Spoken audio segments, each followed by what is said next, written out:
The Listening Tube presents Not the Headlines. I'm Bob Woodley. Thank you for putting your ear to the Listening Tube. When I was a broadcaster for the Armed Forces Radio and Television Network in West Berlin in 1985, I said some stuff while I was a disc jockey that pissed off some people who were ranked much higher than I. So they put me in the news department so that I was forced to read from a script, even though it was me who wrote the script.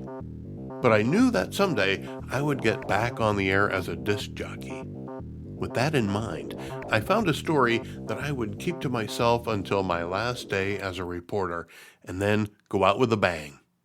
And that's exactly what I did. It was legendary, and maybe I'll tell you about it someday. But my point is that all reporters have stories in their back pocket that they're saving for the right moment. Not every story is topical. Not every story has immediacy. Some stories have a timeless quality that will shine through today, tomorrow, or next month, maybe even 100 years from now. As is the case with the latest doom and gloom story circulating through the networks. Did you hear that the San Andreas Fault is under more stress than it's been in the last 1,000 years? Here's the first thing I want to know. Who was keeping track of it 1,000 years ago? 1,000 years ago, algebra was new, so I don't think anybody had advanced to the level of measuring stress on a fault line yet. Regardless, the media thinks it's important to warn us that there might be an earthquake in California sometime soon. Yeah, thanks for the warning, CNN and CBS. Where would we be without you? Well, in the case of an earthquake, as far away from structures as possible, or in the doorway of a structure. I experienced multiple earthquakes while living in Southern California, including the Northridge quake back in the early 1990s.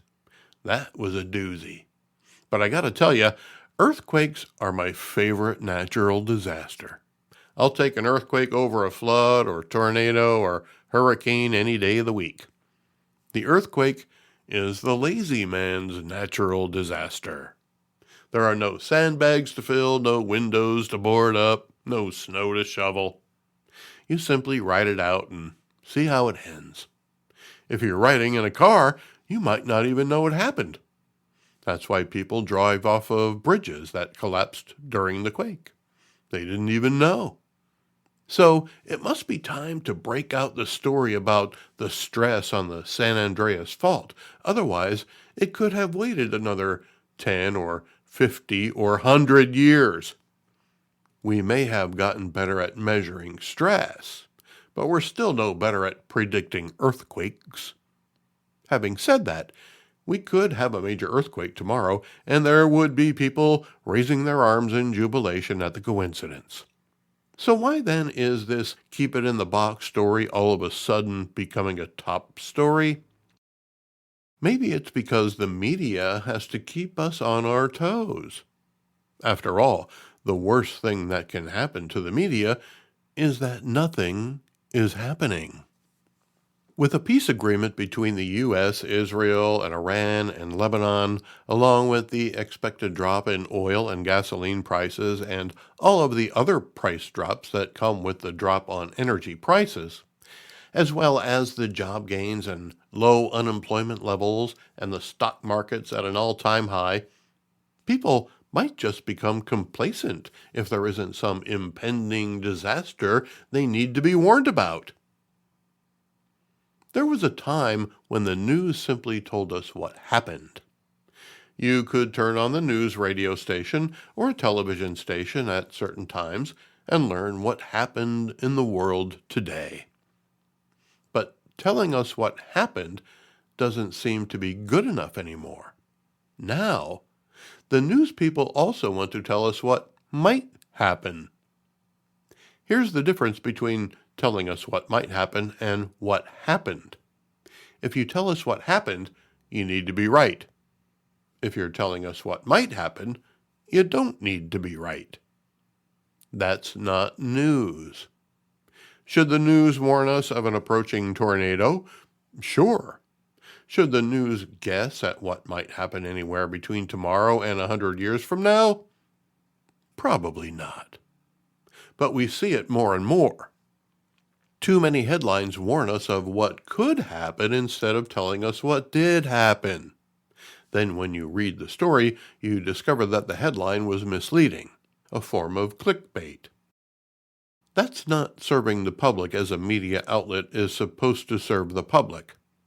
Did the San Andreas fault become at its most stressed in 1,000 years because Donald Trump became president of the United States? Or is it because the world may be on the cusp of an unprecedented era of peace in a way that the world has never before seen? The American and Israeli attack on Iran after nearly 50 years of Iranian terrorism have resulted in a peace plan that also included all of Iran's neighbors because Iran was foolish enough to think that attacking nearby countries would provoke a larger conflict. It didn't. Now, Iran is frowned upon by all of the most powerful countries in the world, except for Russia and China, who have gracefully refrained from getting involved. The world is on the precipice of more peace on the planet than we've seen in a long time. The only thing standing in the way of the most peace since Adam and Eve is Russia's war with Ukraine. That's the worst thing that could happen to the media.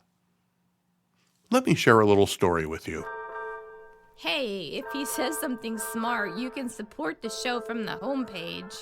When I was a reporter for the Armed Forces Network in Berlin, it was my job to write and deliver 4 radio newscasts every weekday, as well as 1 television news story for the 6 p.m. TV news. In order to do that, we had a former German soldier from World War II named Vladimir Benz come in every morning at about 3:30 and translate any stories from the local Berlin newspapers, primarily the Berliner Morgenpost or Der Tagesspiegel, and Benz, as he liked to be called, would go through the papers, translate them from German to English, and then I would write them in broadcast style and deliver the morning radio news. Benz had been working for us since the end of World War II and knew 6 languages. He read dictionaries as a hobby. One Monday morning, I come into the newsroom at AFN Berlin. As usual, I ask Benz what he's got for me, and he's sitting there looking at me as if he'd seen a ghost. "There's no news," he says. I was like, "Come on, Benz, there's got to be something." He says, "I went through everything. In a city of 2 million people, not a single heroin overdose, not a single alarm went off. All weekend. There is nothing in the papers." So I called my boss at 5 a.m., Sergeant Gaylord, and I say, "Ben says there's no news. What do you want me to do?" There was a long pause. And I hear him say, "Is this a joke?" I said, "No, sir." And he said, "Recap Friday's news." I said, "You got it. Sorry to bother you." Send email to thelisteningtube@outlook.com.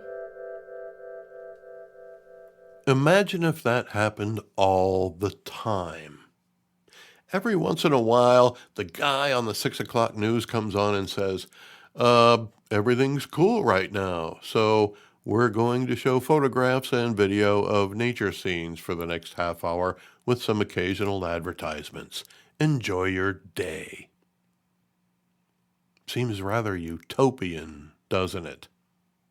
The funny thing is, nobody would believe it. But it happened once before, to me, and Ben's. He felt worse than I did, and I'm the one who had to call the sergeant. I learned that as a journalist, it's a good idea to have a story in your back pocket in case you need one. So when the media pulls out a story it could have saved for another 100 years, like the San Andreas Fault story, you might want to take that as a sign that most of the rest is under control and there's nothing to see.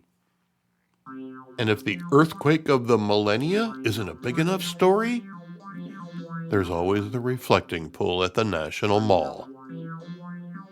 Find all Listening Tube content at thelisteningtube.com. Thank you for putting your ear to the Listening Tube. I'm Bob Woodley for Thou Ad Infinitum.